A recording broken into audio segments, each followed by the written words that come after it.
What's up, everyone? Welcome to today's video. Welcome to the Video Game Fight School channel. Thank you very much for tuning in.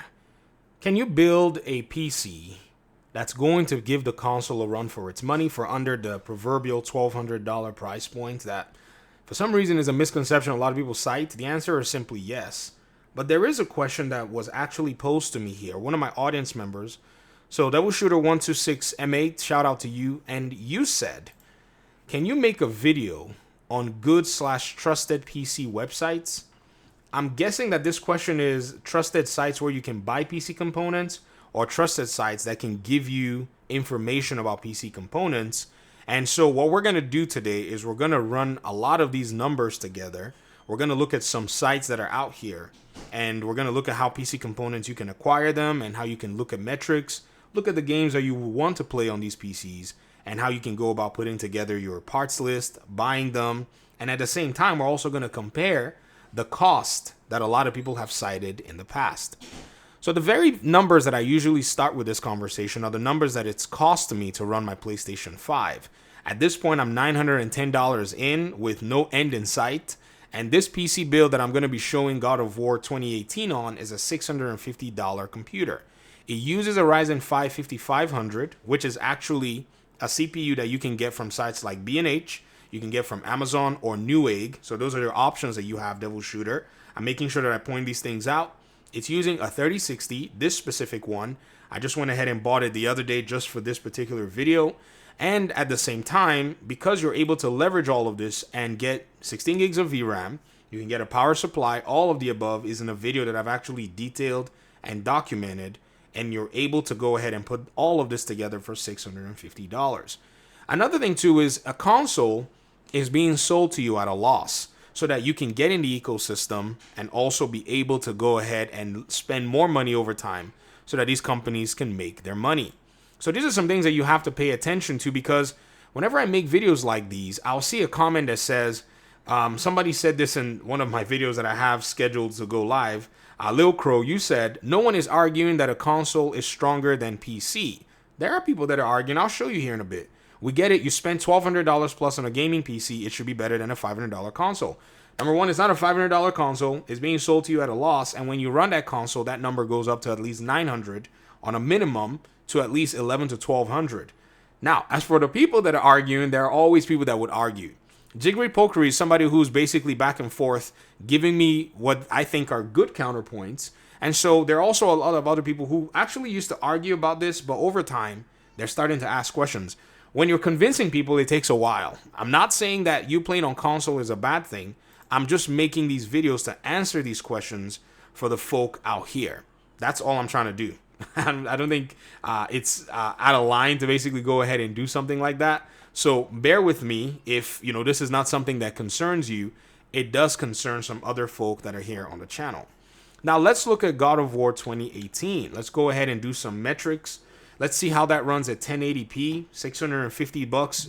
Basically, whoever cited $1,200, I don't know where you got that number from, but that's always a misconception a lot of people throw out there. I made a quick test on this particular paradigm yesterday, and I used the original settings. So right now I'm on the high settings. Hold on. I'm on the high settings. Actually, there's the original settings, which I think are close to what you have on the PlayStation 5, but the high settings, you can even go ultra if you wanted to, but then I'm out of RAM. So my budget is not hitting ultra, which if I had, say, another 16 gig RAM module here to go to 13 gigs, to 32 gigs, or say 13. Or if I had maybe another 8 gig RAM module, which is actually really cheap, I can do that. But again, remember, ladies and gentlemen, you might be saying, but that puts you out of your $650 budget. It does, but it still puts me within, very much within, my $910 budget. So again, it's a conversation that we can say, okay, that VRAM's not hitting it. Let's stick with high, and let's go ahead and let's run, some fights here and there. And I think what you're going to see may not surprise you. Because if you've been paying attention to this stuff, you'll realize that a game like this, is one that, for the most part has had a lot of this stuff over time, and then at the end of the day, let me see if I can talk and make a video at the same time. Hey. Hey.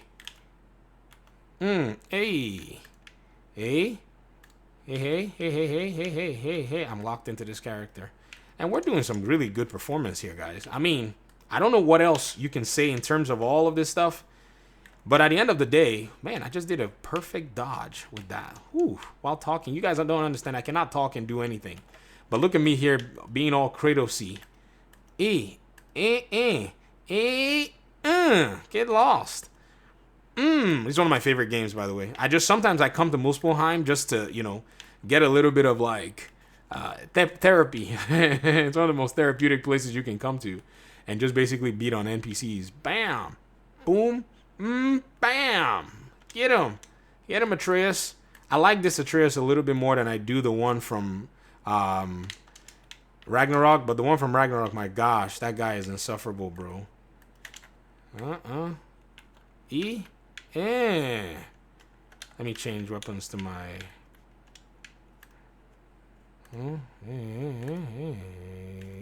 Oh, I got hit.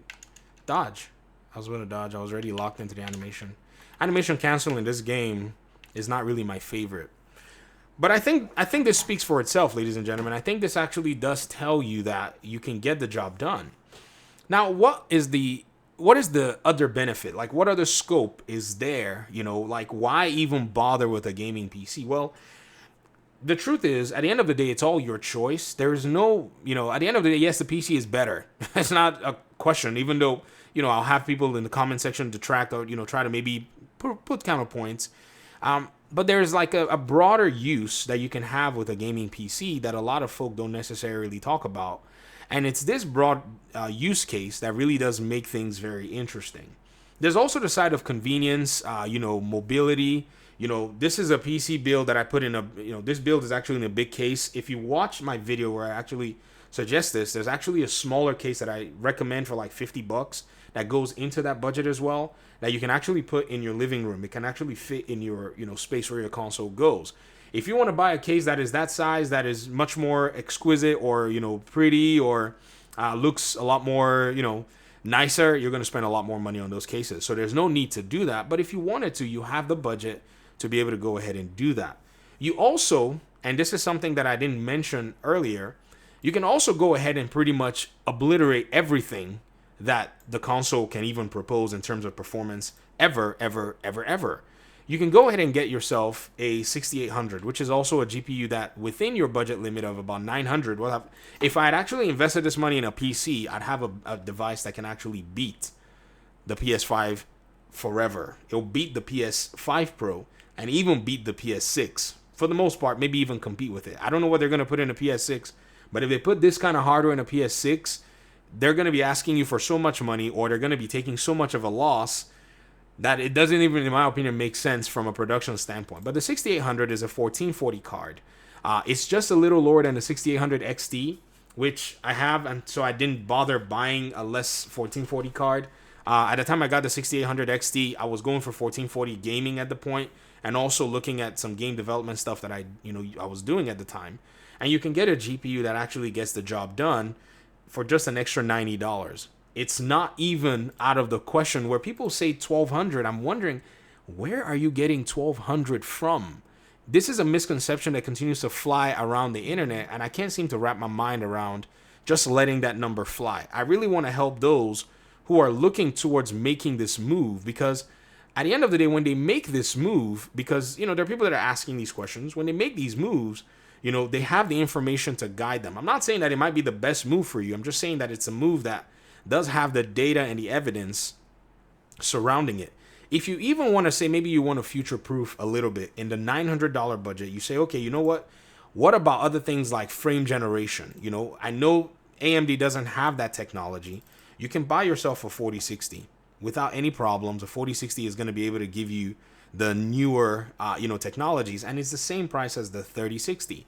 The only thing is you actually are limited to an 8 gig, VRAM buffer versus 12 gigs, which at the end of the day, you just saw that I could not go, and whenever VRAM or RAM is concerned, you're really in a tight spot when you want to get, say, the max in terms of, performance. So this could hinder your performance. I've actually seen a metric where in The Last of Us Part 1 on PC, the 4060 actually was having some issues being able to keep up with some other GPUs that were less than it because they were already out of VRAM. And when it even performed well, it had to scale down some of the textures and wasn't able to, load the right textures. And so these things are things that you have to take into consideration when you're looking at it. But again, I keep reiterating this. You have the budget to be able to make sure that this is a reality for you. And if you wanted to say maybe, okay, let's just call it good. Let's put me in a really solid, NVIDIA-based position. You can get yourself a 4060 Ti, but now you are $500. You're already scaling things out of place. You want to go get yourself a 1440 monitor to leverage your 1440 build when a 1080 monitor is actually very cheap to get. And at the end of the day, if you wanted to play competitive games at 1440p, these GPUs and CPUs can actually get the job done for you. So pretty much this is my little thesis on this particular question that was asked by my audience member, showing one of the PlayStation games as well and showing its performance. I'd love to hear your thoughts in the comment section. Thanks so much for watching the video. Very soon I'll do some Unreal Engine stuff. I really want to get some stuff that's tasking for the the PC together that I can show you. Right now, my Unreal Engine library, I can't really show you anything on there because it's got some proprietary stuff that I don't want you to see just yet. And that's basically some files from the game that I'm working on. It's not ready, so I mean you can catch a glimpse of it, but I can't really fire it open for you just yet. But stay tuned for that. I'm hoping to bring that to you guys soon. So thanks so much for watching. We'll talk pretty soon in another one. Peace out.